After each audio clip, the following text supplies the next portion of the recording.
ঘরের দরওয়াজা থেকে তাড়িয়ে দাও। তার মানে তোমাদের কাছে তাদের কোনো মূল্য নাই। সাবধান উম্মত, আল্লাহর কাছে তাদের মূল্য কত বড়। আল্লাহ এরা যদি কোনো একটা বিষয় কসম করে, আল্লাহ নিজে তাদের কসম পূর্ণ করে দেয়। আজ থেকে সবক, আমার ঘরের দরওয়াজা থেকে একজন গরিব মিসকিন খালি হাতে যেতে পারবে না। না থাকলে মুখের একটা মিষ্টি ভাষা তো আছে। মানুষ একবার না মাথা দিয়ে মুখের একটু মিষ্টি ভাষা নেই, মাথার উপর হাত বুলাই দিবেন, ভাইয়া আজকে তো একটু সমস্যা, আবার আসিয়েন ইনশাল্লাহ।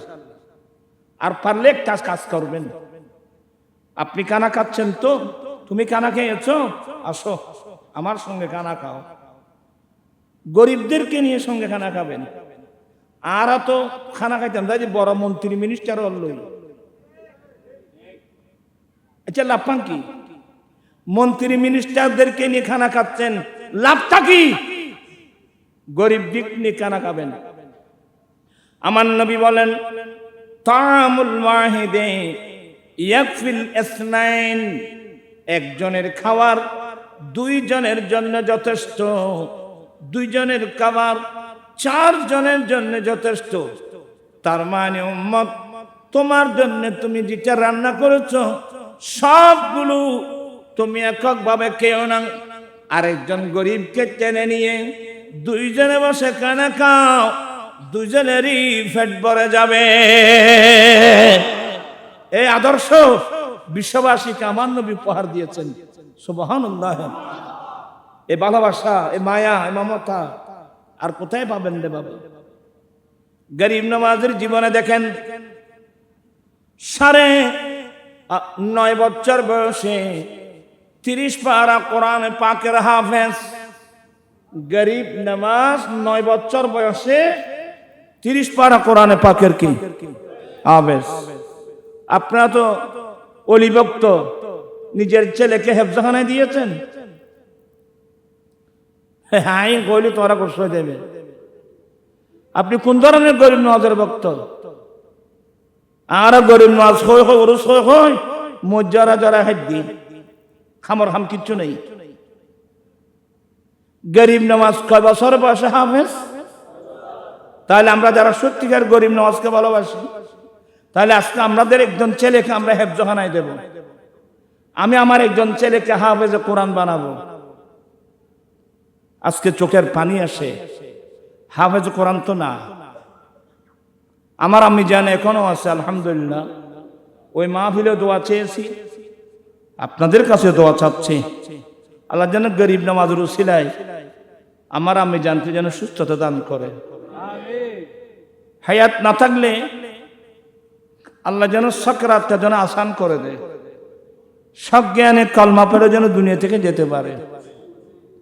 এই দোয়াটা আপনাদের কাছে চাচ্ছি, আল্লাহ যেন গরিব নওয়াজের উসিলা আমার আম্মি জানকে যেন সুস্থতা দান করে। এভাবে যত ভাই বোন অসুস্থ সবাইকে যেন আল্লাহ সুস্থতা দান করেন। মানুষ কেমন কেমন, আমার একজন চাচা আল্লামা নেজামী সাহেব নাম শুনছেন? শফিলাল নেজামী সাহেবকে চিনেন? ওনার ছোট ভাই, আমার দাদা দুটো শাদী করেছেন।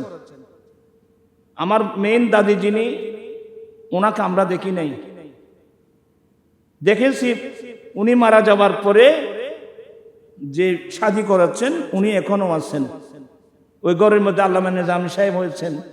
ওরা 3 ভাই হয়েছে ওই ঘরের মধ্যে। ছোট ভাই মৌলানা রফিক মদিনা শরীফ থাকতো, আজকে চট্টগ্রাম মেডিকেলে শুয়ে আছে।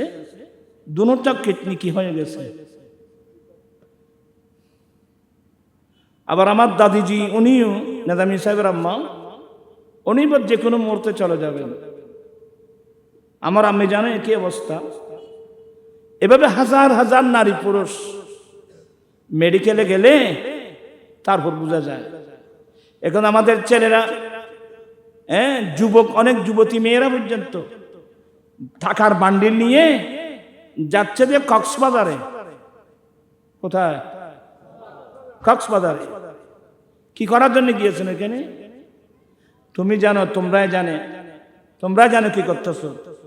এই টাকাগুলো নিয়ে ওখানে না গিয়ে যদি চট্টগ্রাম মেডিকেলে যাওয়া যেত, নিচতলা থেকে উপরতলা পর্যন্ত একবার যাবে, একবার ঘুরে আসবে, দেখবে যে শত শত নারী পুরুষ স্বামী স্ত্রীকে নিয়ে, স্ত্রী স্বামীকে নিয়ে ডাক্তারের প্রেসক্রিপশন হাতে আছে, বসে বসে কাঁদতেছে। কি মানি? ঔষধ কিনবার পয়সা নেই। এই সমস্ত কয়েকজন রোগীর চিকিৎসা যদি করার জন্য আপনি মেডিকেলে যেতেন, তাহলে আপনার জীবন পাল্টে যেত। আপনার এটা সদকায়ে জারিয়া হতো। মানুষ এ কাজের মধ্যে করে না। এবার শোনো তাহলে, আমার গরিব নওয়াজের বয়স যখন 13.5 বছর বয়স, বাবা গিয়াসউদ্দিন হাসান ইন্তেকাল করলেন। ইন্না লিল্লাহি ওয়া ইন্না ইলাইহি রাজিউন। বাবার ইন্তেকালে বাবার পক্ষ থেকে 1 নম্বর পেয়েছে একটা আঙ্গুরের বাগান। একটা, ওনার বাড়ি সঞ্জিস্তান ফারসে, মাতৃভাষা ফার্সি। একটা আঙ্গুরের বাগান আর একটা ফাঞ্চাক কি পেয়েছিল। মেয়েরা যে সুতা কাটতো দেখছেন কোনদিন? এক বর্তমান যুগের ছেলেরা সরকার যেখানে সুতা কাটা হতো, এগুলো। গরিব নওয়াজ বাবাকে হারিয়ে পাগলের মতো, কিন্তু সবসময় কোরআন তেলাওয়াতে থাকতেন, কারণ উনি হাফেজে কোরআন। হাফেজে কোরআন হতে পারলে এমন সুবিধা, হাঁটতে বসতে সে কোরআন তেলাওয়াত করতে পারে। একটা চাঁদের চেয়ে একটা চাঁদের গুরুত্ব বেশি। এই শাবানুল মুআজ্জম চাঁদের মধ্যে একটা রাত আছে, যে রাতের নাম লাইলাতুন নিসফ মিন শাবান। শাবানের 14 তারিখ দিবাগত 15 তারিখের রাত মুসলিম বিশ্বে যে রাতকে লাইলাতুল বারাত বা শবে বরাত বলা হয়, এমন একটা রাতও এই চাঁদে মাসের মধ্যে আছে। এই গুরুত্বপূর্ণ চাঁদে আমাদের ছেলেরা আল্লাহর একজন জবরদস্ত মকবুল বান্দা সুলতানুল হিন্দ খাজা গরিব নওয়াজ বান্দা নওয়াজ আতাউর রসুল খাজা মুঈনুদ্দিন চিশতি হাসান সঞ্জারি রহমতুল্লাহ আলাইহির স্মরণে আজকের এই মাহফিল আয়োজন করেছেন। এই আয়োজিত মাহফিলে যোগদান করে কোরআন সুন্নাহর আলোচনা শুনে নিজের ঈমান আকীদা মজবুত করার, আমলি জিন্দেগি দুরুস্ত করার তৌফিক দিয়েছেন। সে রব্বুল আলামিনের দরবারে লাখো কোটি শুকরিয়া আদায় করছি। সবাই উচ্চস্বরে বলুন আলহামদুলিল্লাহ। আপনাদের শুকরিয়া আদায় করছি যারা মাহফিলে এসেছেন। অসংখ্য পর্দানসীন মা বোন যারা পর্দার আড়ালে বসে বসে উলামায়ে কেরামদের আলোচনা শুনছেন, রব্বুল আলামিন আমাদের আশা বসা সাহেব দাওয়াতের ইন্তজামকে কবুল করুক। সবাই বলুন আমিন। মাশাআল্লাহ, আমাদের উরকিচর মোহাম্মদিয়া মাদ্রাসার অধ্যক্ষ আমার ভাই হাসান রাজা, অধ্যক্ষ হাসান রাজা আল কাদেরী নিশ্চয় মূল্যবান বক্তব্য রেখেছেন, যার বক্তব্য শোনার জন্য সবাই পাগল। বিশেষ করে নাত রসুল শোনার জন্য সবাই পাগল। দোয়া করবেন আল্লাহ যেন তার ইলম আমল হায়াতের মধ্যে আল্লাহ যেন বরকত দান করেন। আপনাদের শুকরিয়া আদায় করছি যারা মাহফিলে এসেছেন, খুব ধৈর্য সহকারে বসে আছেন। আজকে ভালো লাগতেছে আপনাদের যে সবাই ধৈর্য সহকারে বসে আছেন। অনেক জায়গায় গেলে দেখি যে মানুষ সামনে বসে না, শুধু রাস্তায় ঘুরে পাগলের মতো। মাশাআল্লাহ, আপনারা দেখলাম যে ব্যতিক্রম, সবাই আল্লাহ আল্লাহ রসুলের প্রেম আর ভক্তি নিয়ে, আউলি ইকরামের মোহব্বত নিয়ে আপনারা যে বসছেন, আপনাদের শুকরিয়া আদায় করছি এবং আহলে সুন্নাত ওয়াল জামাতের কেন্দ্রীয় পরিষদের পক্ষ থেকে আপনাদেরকে ধন্যবাদ জানাচ্ছি, মুবারকবাদ জানাচ্ছি। আমি আসলে অসুস্থ মানুষ, শুধু আসলাম ওয়াদাটা রক্ষা করব, আপনাদের থেকে একটু দোয়া নেব। যেহেতু আজকে গরিব নওয়াজের স্মরণে মাহফিল, এই বিষয়টা সামনে রেখে কোরআন মাজিদ ফুরকানে হামিদের একটি আয়াত কারিমা তেলাওয়াত করলাম। মহান রব্বুল আলামিন যদি তৌফিক দান করেন, অতি অল্প সময়ে অল্প কথা বলে আমি আমার বক্তব্য শেষ করব। আমার আল্লাহ বলেন, আল্লাহ খিল্লাউ ইয়াউমাইযিন বা'দুহুম লিবা'দিন আদুওয়ান। কিয়ামতের কঠিন দিনে এক বন্ধু অপর বন্ধুর শত্রু হয়ে যাবে। আল্লাহ নিজে বলছেন যে কিয়ামতের কঠিন দিন, কঠোর দিন, এমন কঠোর দিন, এমন কঠিন দিন এর আগেও আসে নাই, এর পরেও আসবে না। এমন একটা কঠোর কঠিন দিন, কিয়ামতের দিন আমাদের সামনে কিন্তু আসতেছে। সবাই কিয়ামতের মাঠে উঠতে হবে। আমার আল্লাহ বলেন, কিয়ামতের কঠিন দিনে এক বন্ধু অপর বন্ধুর শত্রু হয়ে যাবে। কিন্তু কিয়ামতের কঠিন দিনে এক প্রকার বান্দা আছে যারা বন্ধু হয়ে আমাদের পাশে থাকবে, এদেরকে মুত্তাকিন বলা হয়। আল্লাহর বান্দাদের মধ্যে একদল বান্দা আছে যাদেরকে আল্লাহর কোরআনের ভাষায় মুত্তাকিন বলা হয়, অপর আয়াত মোতাবেক তাদেরকে ওলি বলা হয়। এই যে আমি একটা বললাম, আল্লাহ খিল্লাউ ইয়াউমাইযিন বা'দুহুম লিবা'দিন আদুওয়ান। কিয়ামতের কঠিন দিনে এক বন্ধু অপর বন্ধুর শত্রু হয়ে যাবে। কিন্তু যারা মুত্তাকিন, অপর আয়াতের মধ্যে আল্লাহ বলে দিলেন, ইন্না আউলিয়াহু ইল্লাল মুত্তাকুন।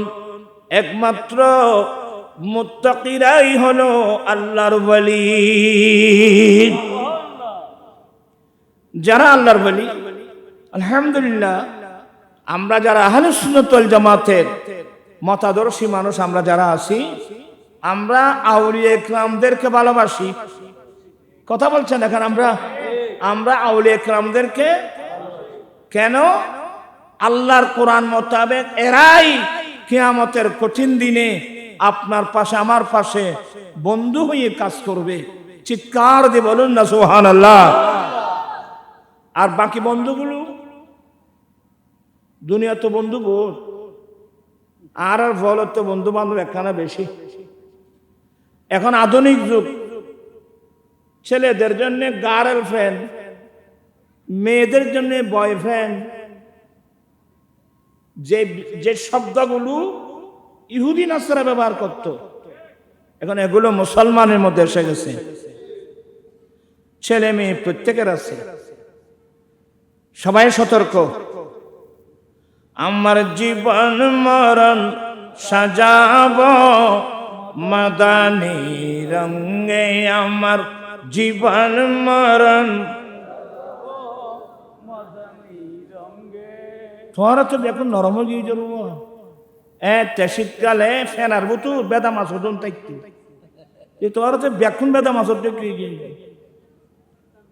একখানা লড়াছড়া করিয়ে রে কুড়ি কুড়োই ফাঁক জারাতে দেখলো না, সেটা ইঙ্গে ভাষা না হলে তোরা বুঝতে না। আলসি টালসি ফেলে বুক ভরা আল্লাহ আল্লাহ রসুলের প্রেম নিয়ে পড়বেন, আমার জীবন মরণ সাজাবো মাদানী রঙে, আমার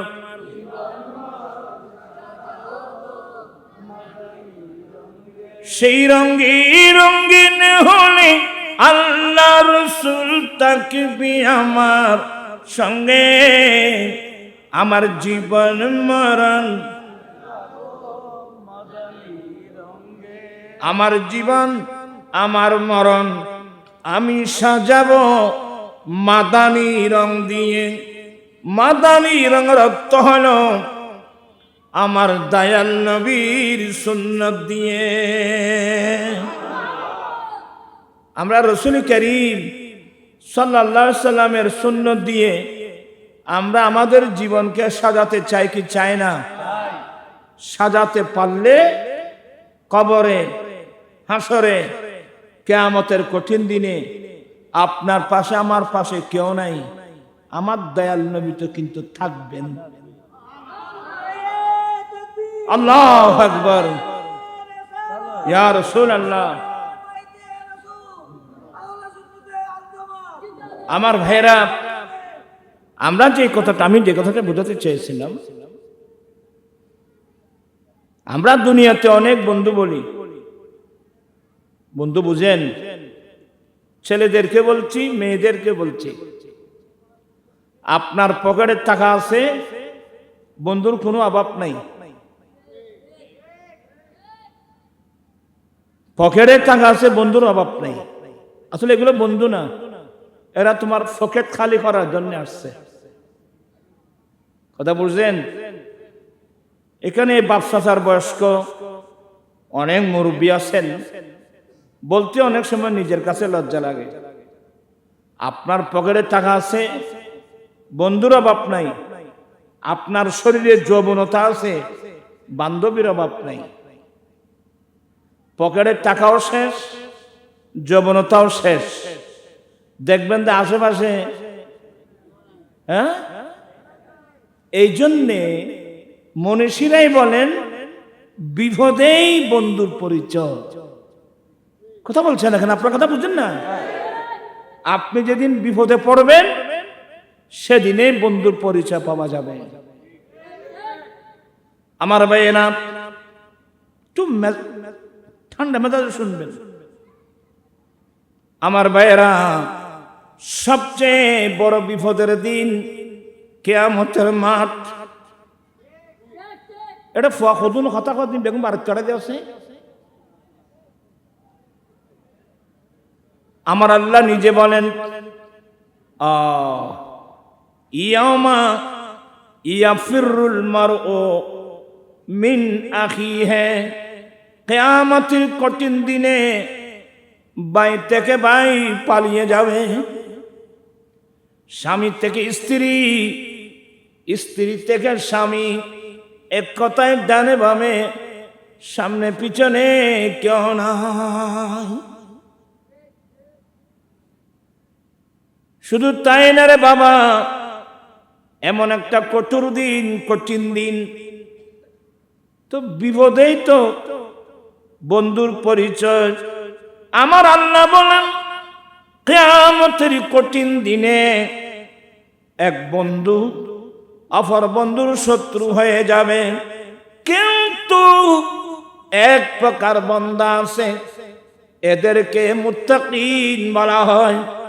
কোরআনে পাকের আয়াত মোতাবেক, ইন আউলিয়াউহু ইল্লাল মুত্তাকুন, আল্লাহ নিজেই বলছেন একমাত্র মুত্তাকিরাই হলো আল্লাহর ওয়ালি।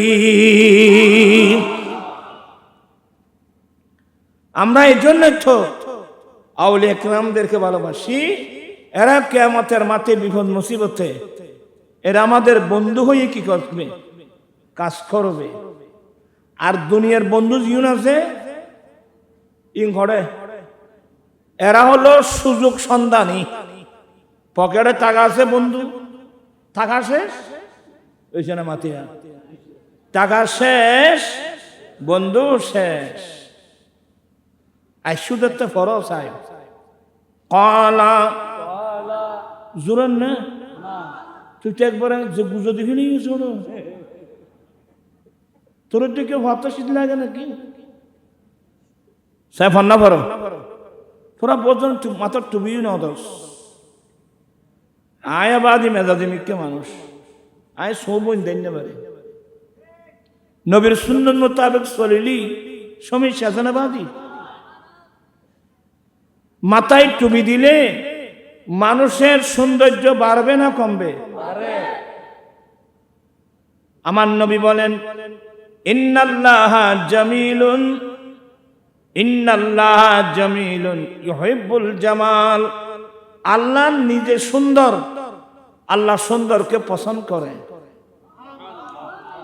পুরুষরা মাথায় টুপি দিলে কি সুন্দর যেন অনেক শিক্ষিত মানুষ আছে নিউ মার্কেটের উত্তর পাশে দেখবেন একটা হাই স্কুল আছে একে মুসলিম হাই স্কুল বলে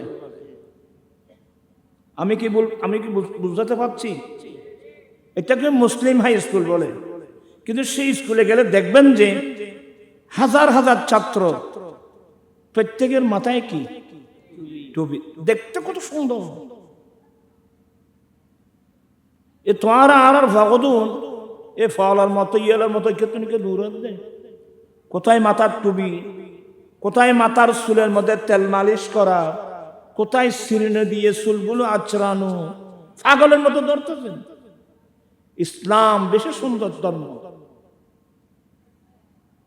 আমি আজকে কাউকে বেশি বললে আপনার নার্ভাস হবেন আমি নার্ভাস করার জন্য আসি নাই হ্যাঁ মানুষের জীবনে ভুল আছে কিন্তু এগুলো তো বারবার কেন করব আগামী মাহফিলে আসতে মাথার চুল তেল মালিশ করে মাথার চুল আশ্রিয়ে মাথায় টুপি দিয়ে সুন্দর পোশাক পরে গায়ে আতর লাগিয়ে এটা আতর লাগাই ওই বাপ তুললে ভুয়া আত মাশাল্লাহ আর গুণ আছে ভাই তারা কেউ খরার মেদি আবুল বিড়ির মধ্যে আছে খরচ খনিক খরার মেদি সিগারেট বিড়ি এ ফাঁট ফাঁট টানিয়েছে গন্ধ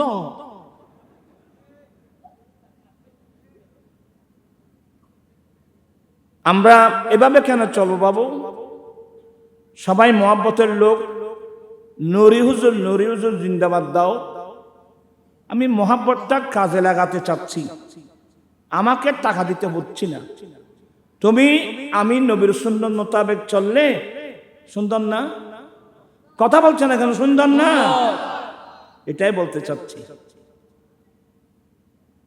শমসু ভান্ডারী একজন আমার ভাইয়ের ছিল বড় আশেক রাঙ্গুনিয়া বাড়ি মারা গিয়েছে সে রাঙ্গুনিয়া ঘরে বসে বসে অনেক নাত লেখছে কতক্ষণ আমার নবীর শানে কতক্ষণ গৌসে বাগদাদের শানে কতক্ষণ গৌসুল আজম মাইজভান্ডারির শানে অনেক নাত লেখছে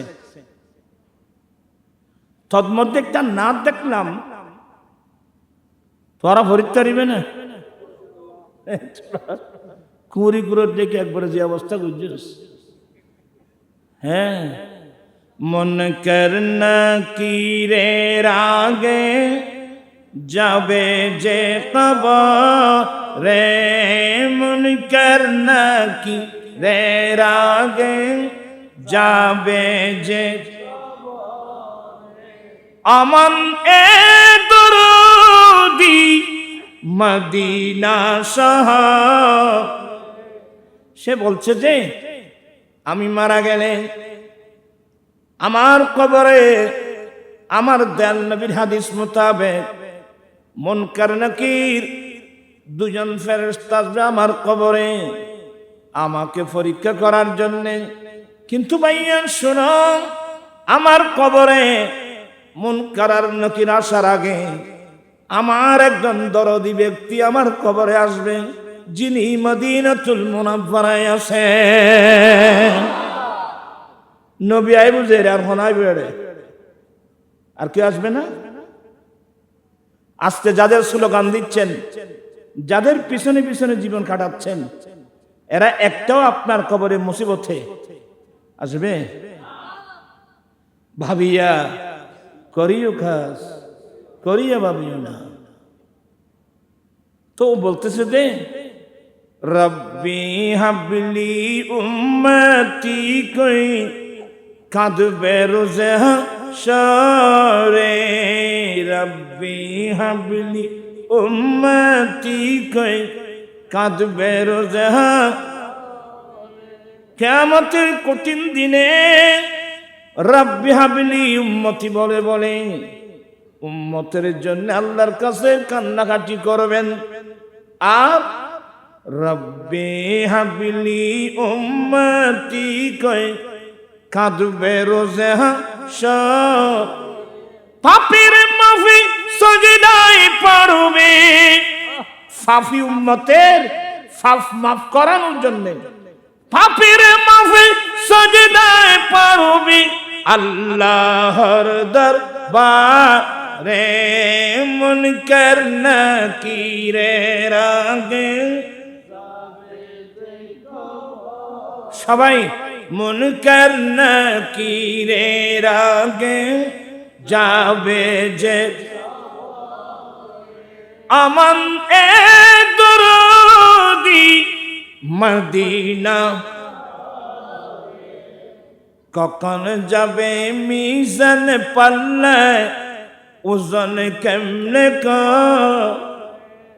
কিয়ামতের কঠিন দিনে একবার দৌড়ে যাবেন ওই মিজানের পাল্লার গোড়ায়, যেখানে উম্মতের আমল নামা মাপজুব করা হবে। এক দৌড়ে দয়াল নবী সেখানে যাবে।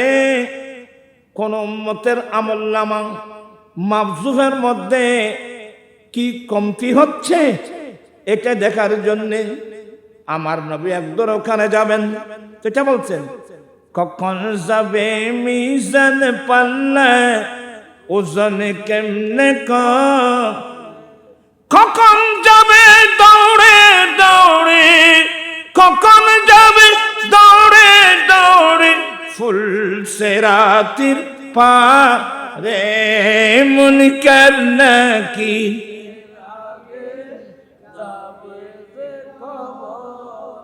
একবার যাবেন কিয়ামতের কঠিন দিনে মিজানের পাল্লার গোড়ায়। আবার কখন দৌড় দেবে ফুলসেরাতের গোড়ায়। আমার কোন উম্মত ফুলসেরাত থেকে কি জাহান্নামে পড়ে যাচ্ছে এটা দেখার জন্য যাবে ওই একবার ফুলসেরাতের গোড়ায়।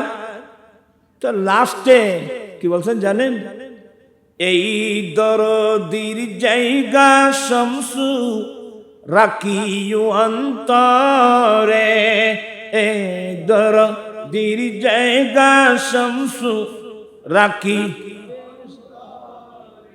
সেই দরদি নবীর কথা অন্তরে রাখতে হবে তো। সেই দরদির জায়গা বন্ধু রাখিও অন্তর, তাহার স্মরণ রাখিস সদাই, তাহার স্মরণ রাখিস সদাই। কিভাবে? সুন্নত আদায় করে, মুনকার নাকিরের আগে, মুনকার নাকিরের আগে যাবে। সেই দরদি নবীর কথা ওনার অন্তরে রাখতে হবে তো। কথা বলছেন দেখেন, অন্তরে রাখতে হবে। কিভাবে? ওনাকে স্মরণ রাখতে হবে মুখে নয়, নবীর সুন্নত আদায়ের মাধ্যমে। আমার নবীর সুন্নত আদায়ের মাধ্যমে সেই নবীকে আমরা স্মরণ রাখতে চাই কি চাই না? আমরা যদি শোনাই না আমার প্রাণের মদিনা, সবই বলিব সবই বলিব। একটু মহব্বত নিয়ে পড়তে হবে। সোনার মদিনা আমার প্রাণের, সবই বলিব বলিনি ভুলবো না, বলতে পারি না, ভুলিনি, ভুলবো না, বলতে পারি না, সবই বলিব। আমরা সব বলবো, কিন্তু মদিনা তোমাকে বলতে পারবো না। মদিনাকে না বলার অর্থ হলো আমরা আমার দয়াল নবীকে আমরা বলতে পারবো না। আমরা দুনিয়া সব কিছু বলতে পারবো, আমার নবীকে কিন্তু এক সেকেন্ডের জন্য আমি বলতে পারবো না। সুলতানুল হিন্দ খাজা গরিব নওয়াজের জীবনী পড়ছেন? এমনি শুধু খাজা গরিব নওয়াজ রোজ করে গরু জবাই করবেন, মুজ জবাই করবেন, হুজুরা কিছুক্ষণ ওয়াজ করলো, যাবার সময় একটা টাকার বান্ডিল নিল, আপনারা যাবার সময় কয়েক প্যাকেট বিরিয়ানি প্যাকেট নিয়ে ঘরে গেলেন, এটাই কি গরিব নওয়াজের ওরস? সুলতানুল হিন্দ খাজা গরিব নওয়াজ বান্দা নওয়াজ আতাউর রাসূল খাজা মুঈনুদ্দিন চিশতি হাসান সেঞ্জারি রহমতুল্লাহ আলাইহি, ইনি গোটা জীবনটা আমার নবীর সুন্নাত মোতাবেক চলেছিল।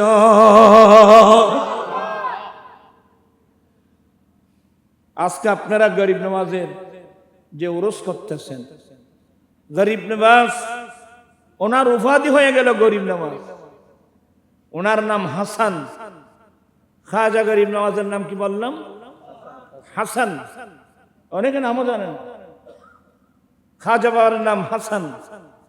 হাসান মানে সুন্দর, ওনার দুনিয়াও সুন্দর, আখিরাতও সুন্দর, চেহারা সুন্দর, ভাষা সুন্দর, চরিত্র সুন্দর, আদর্শ সুন্দর, যেদিকে তাকাবেন সেদিকে সুন্দর।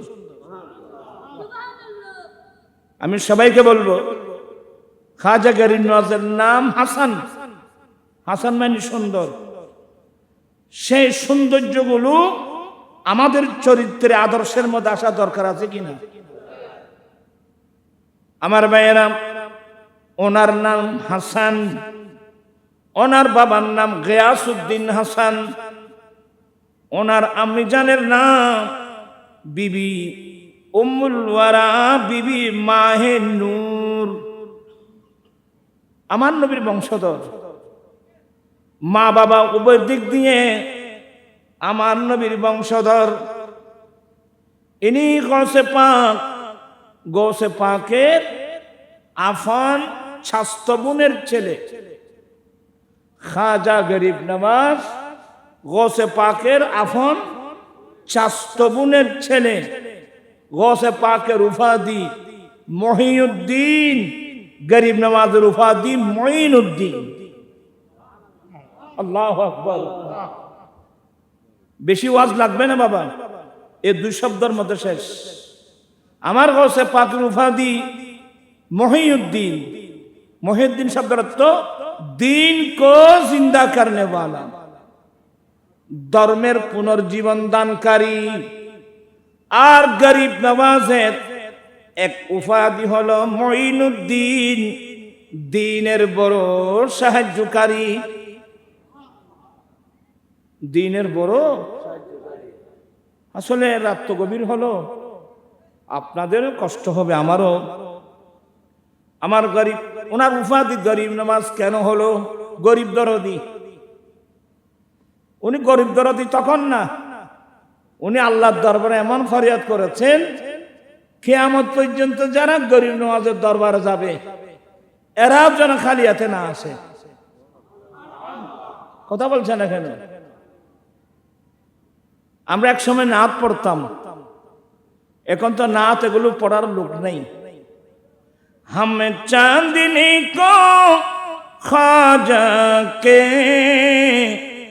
दर पे मचलते देखा है। हम चांदनी को ख्वाजा के दर पे मचलते देखा है। वहाँ लाखों हजारों बिगड़े हुए कामों संभलते देखा है अस्सलाम नूर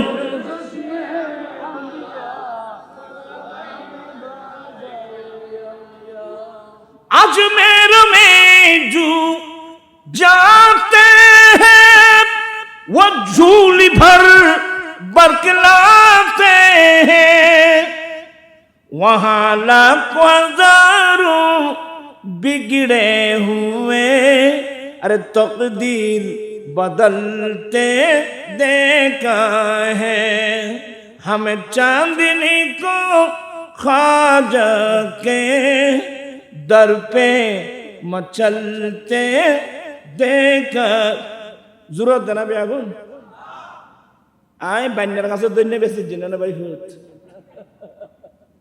खिलना आ रहा कोई दार बस नहीं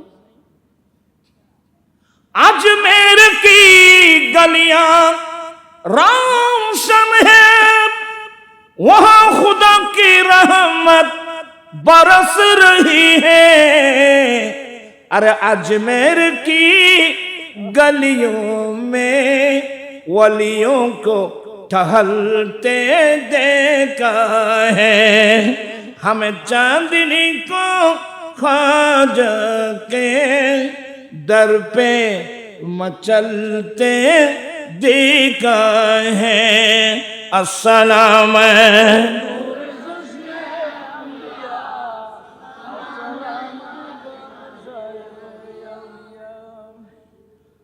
আজমির শরীফে যারা যায় ওরা খালি হাতে আসে না ওরা ঝুলি ভরপুর হয়ে আসে দেনেওয়ালা কিন্তু আল্লাহ উসিলা কিন্তু খাজা গরিব নওয়াজ এরা আল্লাহর মাহবুব বান্দা কিন্তু ওনার গরিব নওয়াজ গরিব দরদি আমি দু একটা কথা তুলে ধরি রাত বেশি হয়ে আসে মাত্র 6 বছর খাজা গরিব নওয়াজের বয়স কয় বছর 6 বছর তোমরা ছেলেরা শুনো এই তোমরা কথা বলছো কেন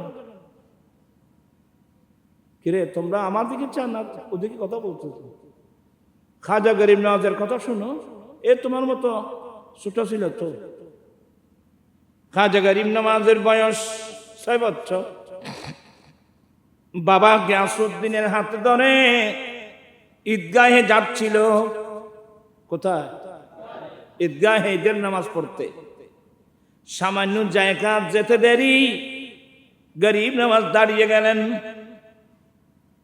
হাসান আসো বলে বাবা না আমি এখান থেকে এক কদম যাব না কেন বলে কেন আপনি দেখতেছেন না এই রাস্তার পাশে একজন অন্ধ ছেলে দাঁড়িয়ে আছে একজন ছেলে অন্ধ চোখে দেখে না মাথার চুল কাটে নাই ফাটা চোটা কাপড় একজন ভাই অন্ধ ভাই রাস্তার পাশে দাঁড়িয়ে আছে এটা দেখার পরে হাসান ঈদগাহে যেতে পারবে না এবার বলেন সুন্দর জামা পরে ঈদগাহে যাচ্ছেন আশেপাশে কোনো গরিব মিসকিন কাঙ্গাল অসহায় ছেলে আছে কিনা জীবনে কোনোদিন উকি মেরে দেখছিলেন আপনি কি গরিব নওয়াজ বুঝবেন গরিব নওয়াজ বলেন আব্বা আমি ঈদগাহে যাব না এই ছেলেটাকে আমি হাতে ধরে আমার বাড়িতে নিয়ে যাব আম্মুকে বলবো এই ছেলেটাকে গোসল করাই দিতে আমার আরেকটা জামা পরাই দিতে আমি এই অন্ধ ছেলেটাকে আমার আরেকটা জামা পরাই সাজিয়ে তাকে আমার হাতে ধরে ধরে আমি ঈদগাহে যাব এই ধরনের এই মন মানসিকতার ছেলে আমাদের ঘরে আছে আপনি নাই ছেলে থাকবে কোত্থেকে আর চট্টগ্রামের ভাষা আগরাল জিজ্ঞা যায় মিশরাল ইজ্ঞা যায় আমরা কোনোদিন গরিব মিসকিন কাঙ্গাল অসহায় মানুষের দিকে দেখি না হাজার হাজার টাকা নিয়ে বাজারে যাই 2 কেজি 5 কেজি গরুর মাংস দাও কিন্তু নেওয়ার সময় আশেপাশে দেখছিলেন কোনোদিন? আপনি বাজার করার সময় দেখবেন যে সামনে রমজান আসতেছে, আপনি দেখবেন যে দূরে দাঁড়িয়ে বুকে হাত দিয়ে অনেক ছেলে চেহারা মলিন করে চোখের পানি ফেলতেছে। মানে আল্লাহ তুমি ওনাকে তৌফিক দিয়েছ, সে 5 কেজি মাংস কিনতেছে, আমার তো 1 পাও মাংস কিনবার কি নেই, পয়সা নেই। এদিকে জীবনে কোনোদিন দেখছেন বাবিয়া করিও কাজ করিয়া বাবিও না? ঘরের দরওয়াজা থেকে কত গরিব মিসকিন কাঙ্গাল অসহায় মানুষকে ঘরের দরওয়াজা থেকে তাড়িয়ে দিয়েছো। সারা দোয়া শুনে আপনার আমার লাভটা কি বলেন তো? কিয়ামতের মাঠে যখন আল্লাহর কাছে যাব, আল্লাহ তোমার নাম গফুর, তোমার নাম গফা, আমাকে মাফ করে দাও না আল্লাহ।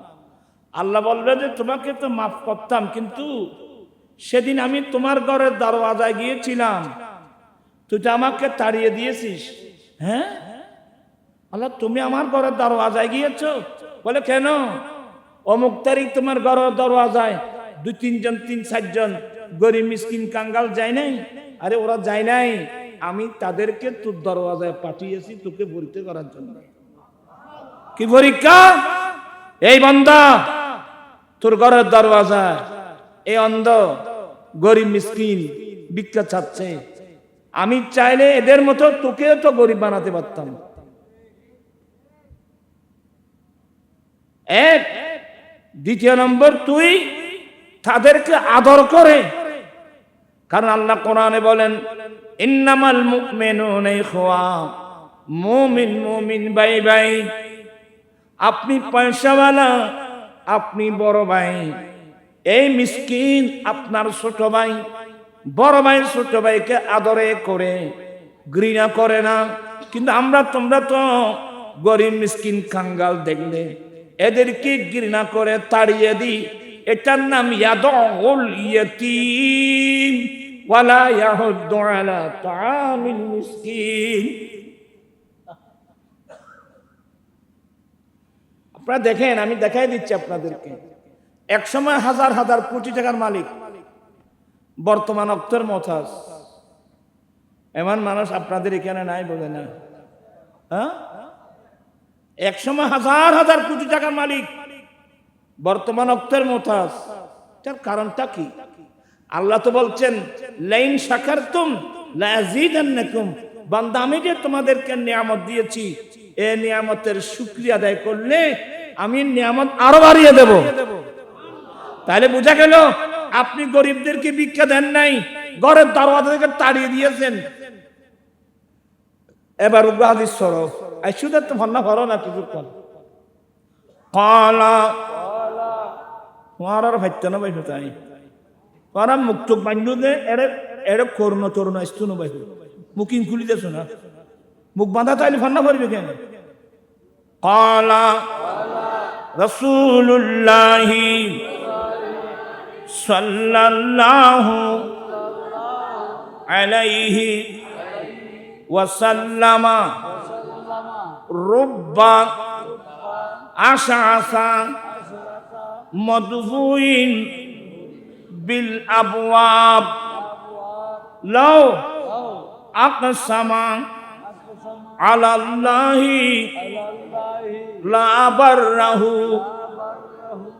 এই হাদিসটা মুসলিম শরীফের হযরতে ওয়াইস করনী রাদিয়াল্লাহু তাআলা সাত্তারে এই হাদিসটা আছে, মেশকাতে আনা হয়েছে। আমার নবী বলেন, হে আমার উম্মত, অনেক মানুষ বিক্ষিপ্ত চুল, এলোমেলো চুল আশ্রাবার জন্যে একটা চিরুনি কিনবার পয়সা ছিল না।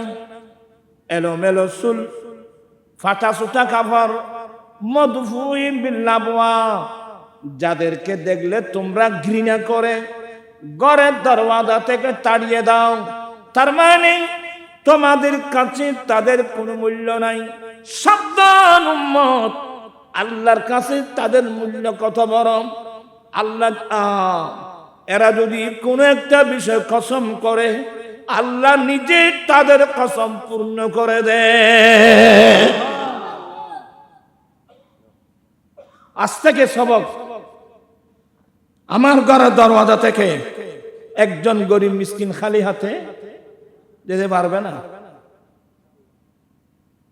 না থাকলে মুখের একটা মিষ্টি ভাষা তো আছে, মানুষ একবার না মাথা দিয়ে মুখের একটু মিষ্টি ভাষা নেই, মাথার উপর হাত বুলাই দিবেন, ভাইয়া আজকে তো একটু সমস্যা, আবার আসিয়েন ইনশাল্লাহ। আর পারলে একটা কাজ করবেন, আপনি কানা খাচ্ছেন তো, তুমি কানা খেয়েছো, আসো আমার সঙ্গে কানা খাও। গরিবদেরকে নিয়ে সঙ্গে খানা খাবেন। আর তো খানা খাইতাম তাই যে বড় মন্ত্রী মিনিস্টার হলই, আচ্ছা লাভটা কি? মন্ত্রী মিনিস্টারদেরকে নিয়ে খানা খাচ্ছেন, লাভটা কি? গরিব দিক নিয়ে খানা খাবেন।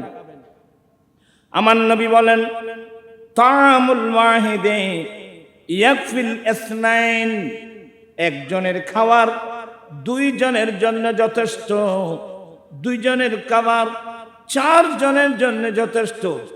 তার মানে উম্মত, তোমার জন্য তুমি যেটা রান্না করেছো সবগুলো তুমি এককভাবে খেও না, আরেকজন গরিবকে টেনে নিয়ে দুইজনে বসে খানা খাও, দুজনেরই পেট ভরে যাবে। এই আদর্শ বিশ্ববাসীকে আমার নবী উপহার দিয়েছেন। সুবহানাল্লাহ। এই ভালোবাসা, এই মায়া, এই মমতা আর কোথায় পাবেন রে বাবা? গরিব নওয়াজের জীবনে দেখেন, 9.5 বছর বয়সে 30 পারা কোরআন পাকের হাফেজ। গরিব নওয়াজ 9 বছর বয়সে 30 পারা কোরআন পাকের কি হাফেজ। আপনারা তো অলিভক্ত, নিজের ছেলেকে হেফজখানায় দিয়েছেন। হ্যাঁ কইলে তোরা কষ্ট দেবে। আপনি কোন ধরনের গরিব নওয়াজের ভক্ত? আর গরিব নওয়াজ হয় মজ্জারা যারা হাদ্দি খামর হাম কিচ্ছু নেই। গরিব নওয়াজ কয় বছর বয়সে হাফেজ? তাহলে আমরা যারা সত্যিকার গরিব নওয়াজকে ভালোবাসি, তাহলে আজকে আমাদের একজন ছেলেকে আমরা হেফজখানায় দেব। আমি আমার একজন ছেলেকে হাফেজে কোরআন বানাবো। আজকে চোখের পানি আসে, হাফেজ কোরআন তো না। আমার আম্মি জান এখনো আছে আলহামদুলিল্লাহ। ওই মাহফিলে দোয়া চেয়েছি, আপনাদের কাছে দোয়া চাচ্ছি, আল্লাহ যেন গরিব নওয়াজের উসিলায় আমার আম্মি জানকে যেন সুস্থতা দান করে। হায়াত না থাকলে আল্লাহ যেন সাকরাতটা যেন আসান করে দেয়, সজ্ঞানে কলমা পড়ে যেন দুনিয়া থেকে যেতে পারে। এই দোয়াটা আপনাদের কাছে চাচ্ছি, আল্লাহ যেন গরিব নওয়াজের উসিলা আমার আম্মি জানকে যেন সুস্থতা দান করে। এভাবে যত ভাই বোন অসুস্থ সবাইকে যেন আল্লাহ সুস্থতা দান করেন। মানুষ কেমন কেমন, আমার একজন চাচা আল্লামা নেজামী সাহেব নাম শুনছেন? শফিলাল নেজামী সাহেবকে চিনেন?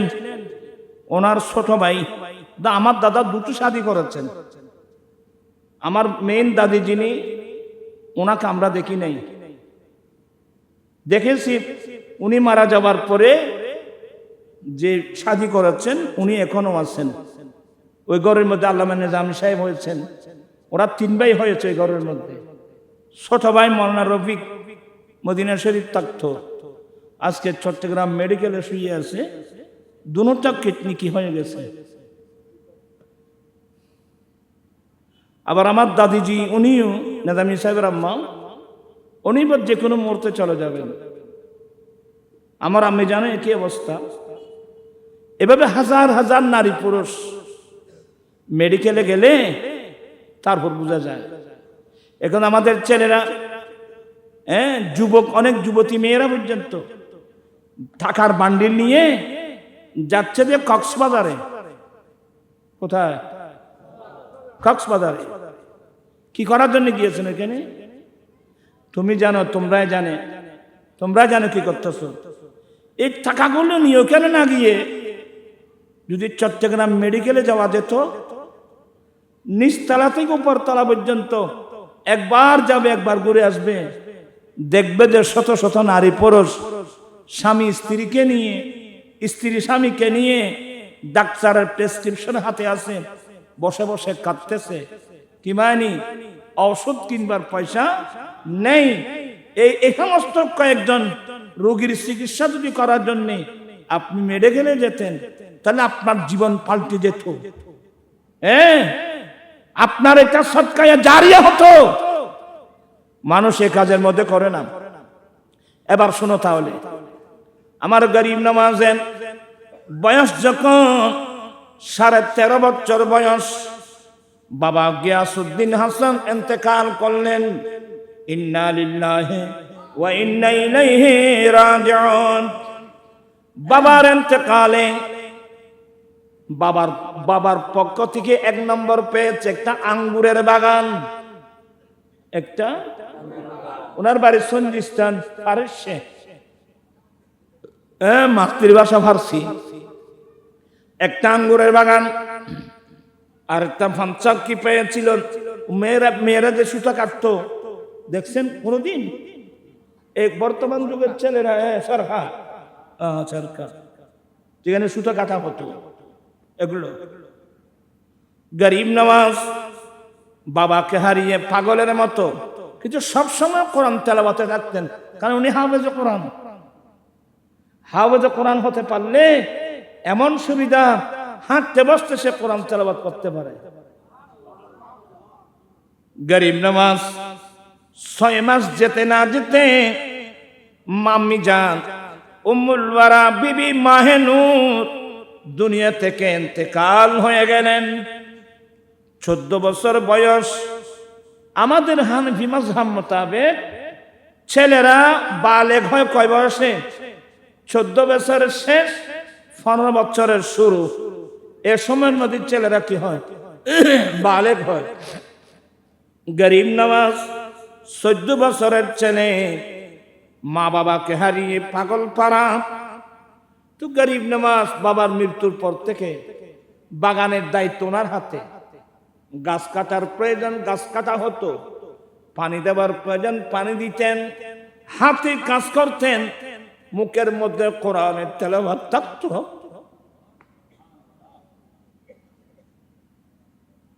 আর গরিব নওয়াজের ভাষা খুব ভদ্র, খুব বিনয়ী।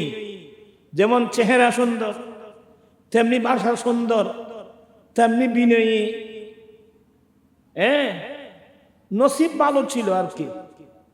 একদিন গরিব নওয়াজ আঙ্গুর বাগানে ছিল। একজন বয়স্ক মানুষ, একজন দরবেশ মানুষ, বয়স্ক মানুষ, খাদের মধ্যে একটা থলে আছে, গাম পড়তেছে। আর আমাদের চট্টগ্রামের ভাষায় বলে জোরবায়ের কি হরের গাম পড়েন। গরিব নওয়াজের বয়স 13 বছর, 14 বছরের। দৌড়ে গেলেন, দৌড়ে গিয়ে সালাম দিন, আসসালামু আলাইকুম, সালাম দিলেন। এখানে কিছু মসলা জেনে রাখবেন। অপরিচিত কোন বয়স্ক মানুষ দেখলে ওনাকে ছাসা বলে ডাকবেন। কোন অপরিচিত মহিলা দেখলে খালাম্মা বলবেন, ছাসিমা বলবেন। উনি সালাম দিলেন। সালাম দিয়ে দেখতেছেন বয়স্ক মানুষ মাথার গাম পাথরে পড়তেছে। ওনাকে চাচা এদিকে আসেন, আপনার অবস্থা কাহিল, এটা আমার বাগান, এখানে একটু বিশ্রাম নেন। হাতে ধরে এনে ওই বিছানায় একটু বসালেন। চাচা একটু অপেক্ষা করুন, আমি আসতেছি বলে ওই বাগান থেকে ফটাফট মিষ্টি মিষ্টি আঙ্গুর চিড়ে, মিষ্টি মিষ্টি আঙ্গুর চিড়ে সাবিয়ে 1 গ্লাস আঙ্গুরের রস নিলেন। চাচা গরম বেশি পড়তেছে, একটু বিসমিল্লাহ, এটা একটু খান চাচা।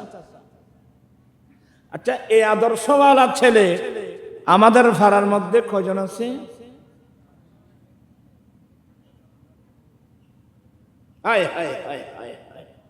আমরা কোন ঘরের ছেলে?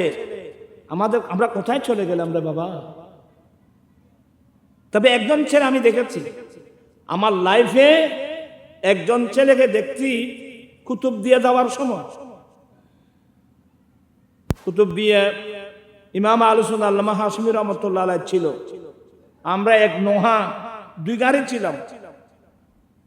এক কুতুব দিয়া মগনামা খাওয়া যায় না, মগনামা খাওয়া যায় না, কোন গাছ খাওয়া যায়? হ্যাঁ, মগনামা গাড়ে যখন গেলাম, গাড়ি থেকে নামার আগে এত বড় একজন ছেলে দৌড়ে এসে সালাম দিলেন, সালাম আলাইকুম ওয়া রাহমাতুল্লাহ। হুজুর, এটা আমার বাড়ি, একটু কষ্ট করে আমার বাড়িতে আসবেন। আমি ভাইবার লিখে সাহের ইন্দোরিয়ান, হুজুর এটা আমার অনেক লম্বা বাড়ি, গুদামঘর গাড়ির এ পাশে, এখন কোন ধরনের আছে জানি না। হুজুর এটা আমাদের বাড়ি, হুজুর একটু কষ্ট করে আমাদের ঘরে আসবেন। এই ছেলেটার কথা শুনে আমি হুজুরকে বললাম, হুজুর গরিব নওয়াজের জীবনী শুনছিলাম, আজকে তো এই ধরনের কিছু নমুনাওয়ালা ছেলে তো দেখলাম, মনে হয় হজয় ওয়াইলে ভুয়াতান্ন দেয়। তখন এই ছেলেটা হুজুরকে সহ তার বাড়িতে নিয়ে গেলেন।